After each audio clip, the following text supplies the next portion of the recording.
राधा स्वामी जी, बहुत बार ऐसा होता है कि हम भजन सिमरन भी करते हैं, सत्संग पर भी जाते हैं और उस गुरु का हमेशा शुक्राना भी करते हैं। लेकिन कभी कभी हम ऐसी गलतियां कर बैठते हैं कि उसका एहसास हमें कहीं भी नहीं हो पाता। लेकिन एक ऐसा टाइम जरूर आता है जब उस एहसास को हम एहसास कर पाते हैं, लेकिन कभी कभी उस एहसास को करते करते बहुत देर भी हो जाती है। आज की जो साखी है, जो बात है, वह बहुत ही हमें शिक्षा दे कि भजन सिमरन करते हुए हम ऐसी कौन सी गलतियां करते हैं कि हम उस मालिक से नहीं जुड़ पाते, उस मालिक को खुश नहीं कर पाते। एक परिवार था जो बाबा जी को मानता था और हमेशा ही सेवा पर, सत्संग पर जाया करता था। गांव में वह लोग रहा करते थे। सास ससुर थे, उनके 2 बेटे थे। जो बड़ा बेटा था उसकी भी शादी हो गई थी। उसकी जो बहू थी वह भी बाबा जी को मानती थी। उनके 2 बच्चे भी हो गए थे, एक बेटी थी, एक बेटा था। माँ बाप बहुत खुश होते कि हमारा इतना अच्छा परिवार है, सभी बाबा जी को मानते हैं, खुशहाली से हमारी जिंदगी व्यतीत हो रही है। बड़ा बेटा भी अपने माँ बाप की बहुत इज्जत करता था। अब छोटे बेटे की भी शादी करनी थी, तो माता पिता कहने लगे कि बेटा, छोटे बेटे की भी शादी करनी है, हम यही कहते हैं कि हमें वह भी परिवार, एक सत्संगी परिवार मिल जाए। तो बड़ा बेटा कहने लगा, जो मालिक को मंजूर होगा वैसा ही होगा। समय बीतता गया।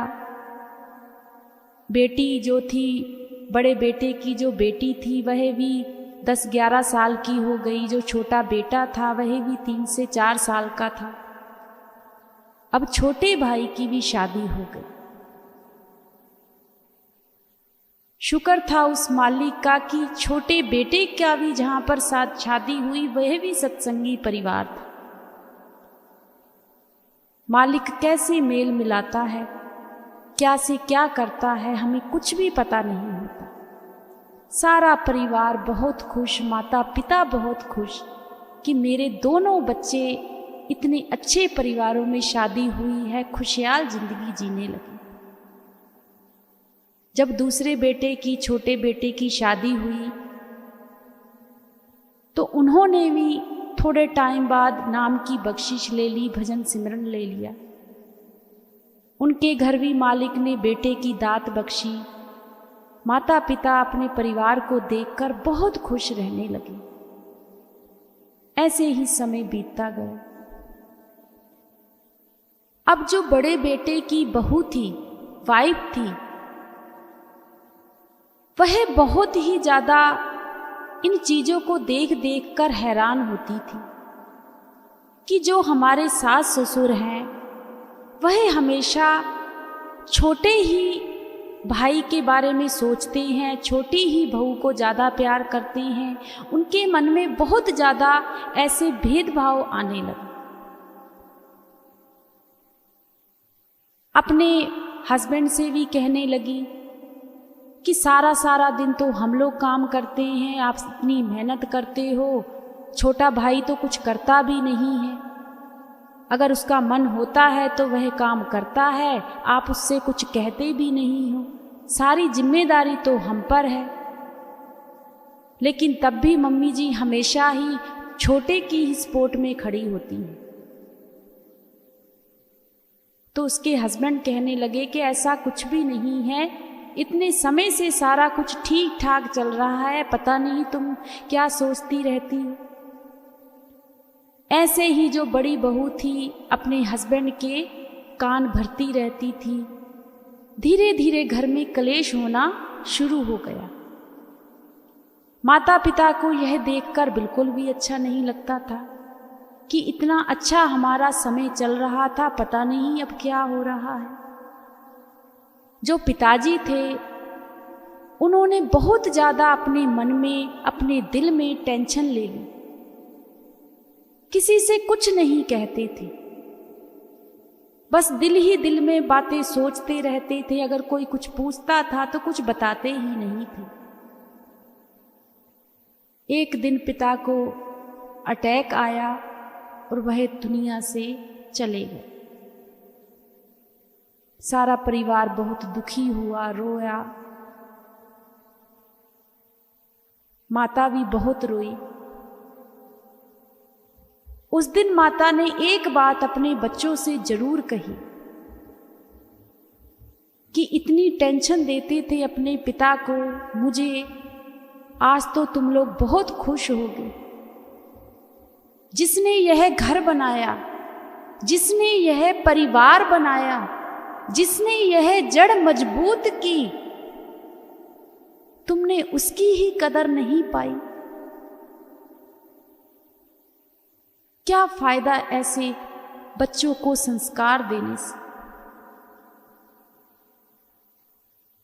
छोटे बेटे की आंखों में आंसू आ गए और अपनी मां से कहने लगा कि मां आप शांत हो जाओ, जो नसीब में लिखा था वही मिलना था।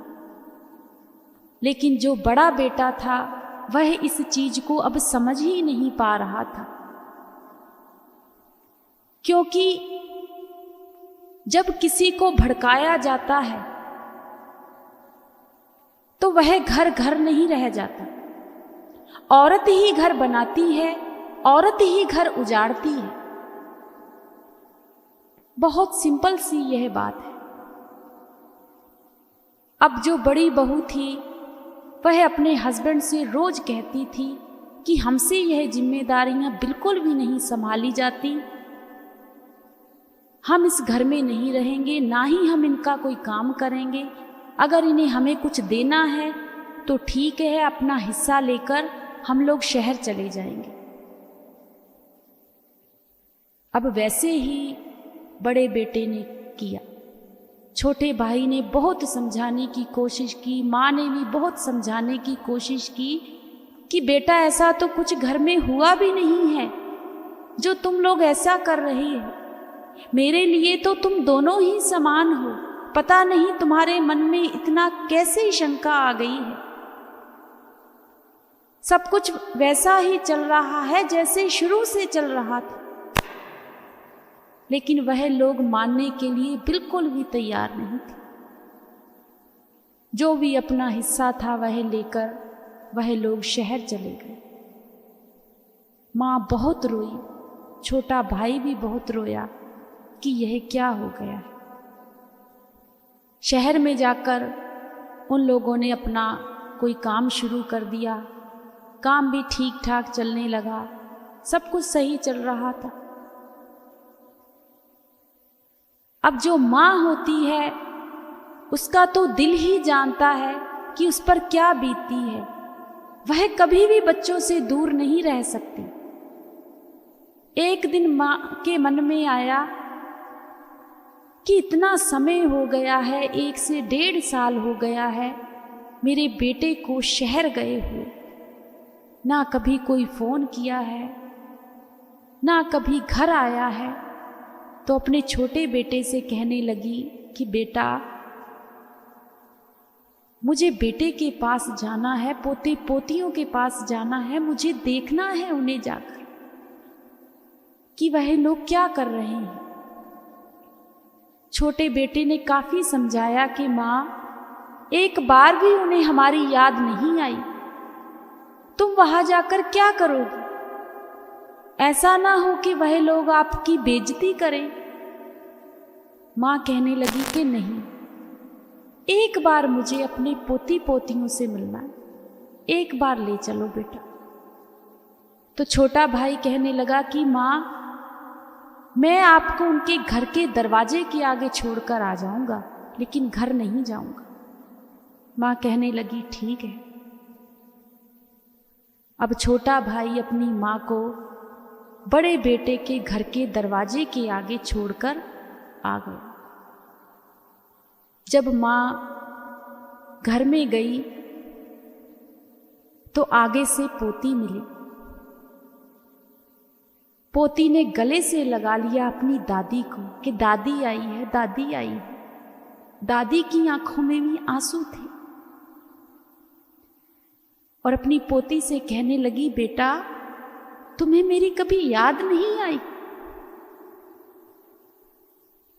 इतने में जो बड़ी बहू थी उसने देख लिया और अपनी बेटी को डांटने लगी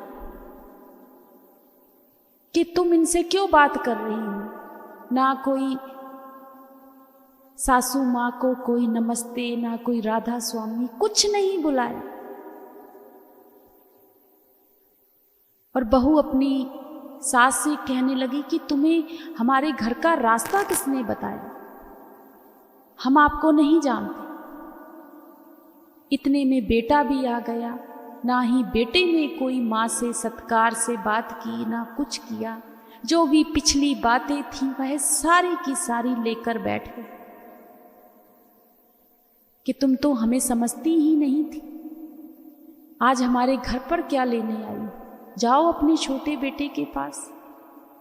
जो भी दिल में आया वह सारा कुछ कहा, लेकिन मां की आंखों से सिर्फ और सिर्फ आंसू। एक ही बात मुंह से निकली कि बेटा, मेरा मन कर रहा था तुम्हें देखने के लिए, पोते पोतियों को देखने के लिए, लेकिन उनकी समझ में कुछ नहीं आया। बहुत बेइज्जती की अपनी माँ की। ना कोई पानी का घूंट दिया, ना कुछ बैठने को कहा। माँ जैसे गई वैसे ही वापस अपने घर आ गई। घर आकर बहुत रोई। छोटे बेटे ने कहा कि माँ, मैंने तो आपसे पहले ही कहा था कि वहां पर मत जाओ, लेकिन आप समझी ही नहीं। तो मां कहने लगी, बेटा यह आत्मा की बात है। मुझे तो हर जगह वह दिखता है, पोते पोतियां दिखते हैं। मैं जब घर पर गई तो पोती ने मुझे गले से लगा लिया, लेकिन मेरी बड़ी बहू ने उसको मुझसे दूर कर लिया। छोटा बेटा भी काफी गुस्से में आ गया और कहने लगा, मां आज के बाद तुम वहां नहीं जाओगे, चाहे कुछ भी क्यों ना हो जाए। ऐसे ही समय बीतता गया। अब जो बड़ा बेटा था वह भजन सिमरन पर जरूर बैठता था, हमेशा बैठता था, सत्संग पर भी जाता था और हमेशा अपने बच्चों को एक ही बात समझाता था कि बेटा, हमारा गुरु ही सारा कुछ होता है, गुरु ही माँ बाप भी होते हैं, गुरु में ही हमें सारा कुछ मिलता है। जो बड़ी बेटी थी वह काफी सियानी थी, समझदार थी, इन चीजों को शुरू से सुनती आ रही थी। अब जो बड़ा बेटा था वह जब भी भजन सिमरन पर बैठता था तो बड़ी बेटी जरूर देखती थी कि मेरे पिताजी देखो कैसे भजन सिमरन पर बैठती हैं। लेकिन जब दादी के साथ ऐसा हुआ तो पोती के मन में बहुत ज्यादा ठेस पहुंची। एक दिन जब पिताजी उनके भजन सिमरन से उठे तो अपने पिताजी से कहने लगी कि पापा आज मेरे पास बैठो, मुझे आपसे कुछ कहना है। माँ से भी कहने लगी कि माँ आप भी मेरे पास बैठो। पास में बैठ गए। बच्चे किसको प्यारे नहीं होते, सभी को होते हैं। छोटी सी बच्ची देखो 10-11 साल की, अपने पिताजी से कहने लगी, पापा आप किसका भजन सिमरन करते हो? तो पिताजी कहने लगे, बेटा यह भी कोई पूछने वाली बात है, हमारे गुरु का भजन सिमरन करते हैं, हमारे गुरु ने हमें सारा कुछ सिखाया है। तो वह बच्ची कहने लगी, अच्छा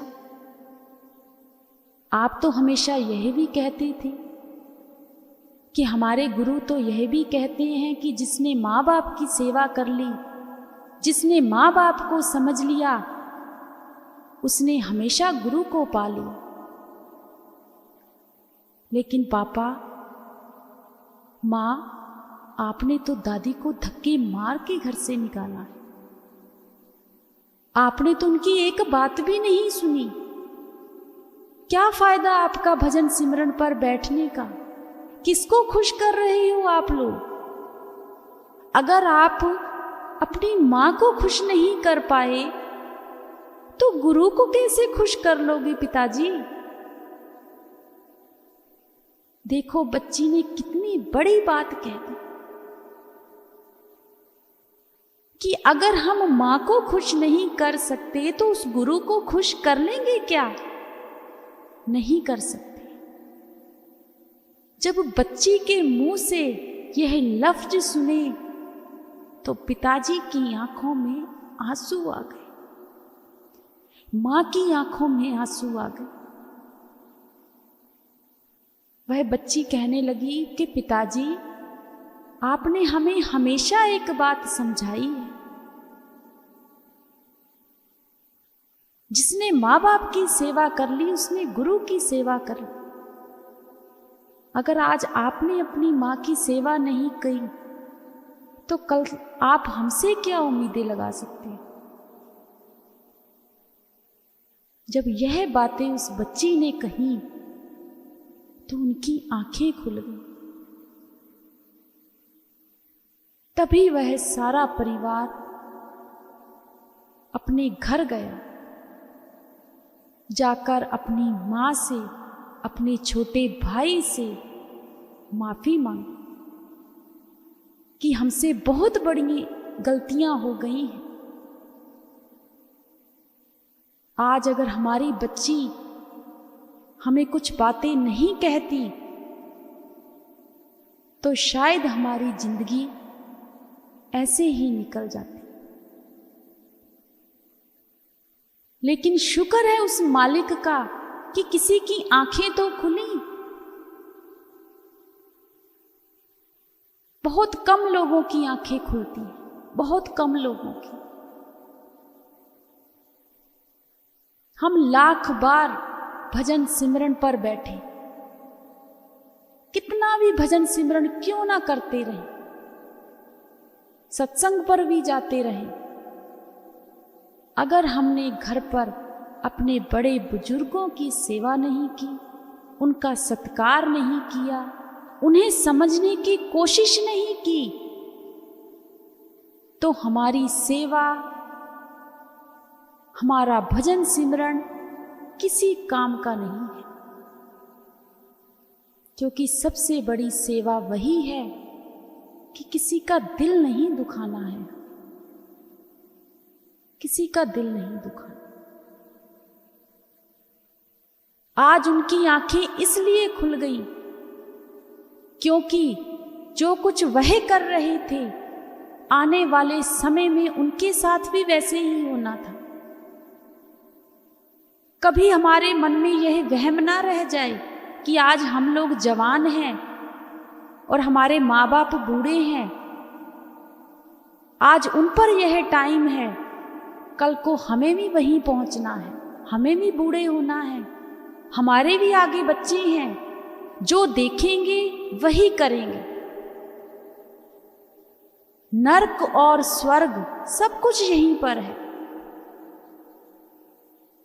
फिर चाहे हम घंटों घंटों भजन सिमरन पर क्यों ना बैठे रहें। बहुत बार हमारे मन में यह विचार आता है कि हम तो इतना भजन सिमरन कर रहे हैं, हम इतना गुरु को मान रहे हैं, हम इतना सत्संग पर जाते हैं, लेकिन बनता कुछ भी नहीं है। बनता है जिनका दिल साफ होता है, जिनका नजरिया साफ होता है। क्योंकि हम अपने आप को समझने में बहुत ज्यादा शूट कर जाते हैं, कहीं ना कहीं भूल जाते हैं अपने आप को ही हम। लेकिन देखने वाले की आंखें बहुत बड़ी हैं। हर समय, हर घड़ी, हर सेकंड, हर मिनट उसकी आंखें बहुत खुली हैं। वह हमें हर टाइम देख रहा है। हम अपने आप से झूठ बोल सकते हैं, अपनी आत्मा से झूठ बोल सकते हैं, दिखावा कर सकते हैं, पर उस गुरु के आगे हमारी एक नहीं चलेगी, एक भी नहीं चलेगी। तो हमें इन चीजों से बहुत कुछ सीखने को मिलता है, बहुत अच्छी शिक्षा मिलती है। हमें भी मालिक से जुड़ना चाहिए, बड़े बुजुर्गों की सेवा करनी चाहिए, भजन सिमरन करना चाहिए और हमेशा गुरु के ध्यान पर बैठना चाहिए। राधा स्वामी जी।